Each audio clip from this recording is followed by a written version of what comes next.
Amir Temurning mag'rur nabirasi Bobur nega o'z xalqining azaliy dushmani bo'lgan Eron shohi Ismoilning qizil sallasini kiyishga majbur bo'ldi?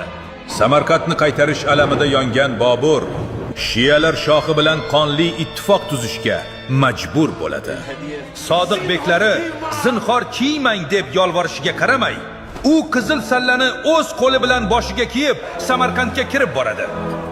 Juma kuni Samarqandning ulkan jome masjidi 20 ming namozxon qotib qolgan. Minbarda xutba o'qiyotgan xotib choryorlar o'rniga Eron shohining va 12 shiya imomining nomini o'qiydi. Bu sof sunniy xalq uchun kechirib bo'lmas xiyonat edi. Xalq o'z xaloskoridan yuz o'girdi. Ko'chalarda qizil boshlarga tosh va kesak yoqtirildi.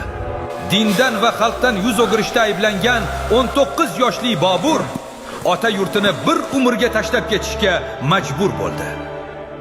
Taxt shunday qonli qimorki, unda o'z xalqing ham senga yovga aylanadi.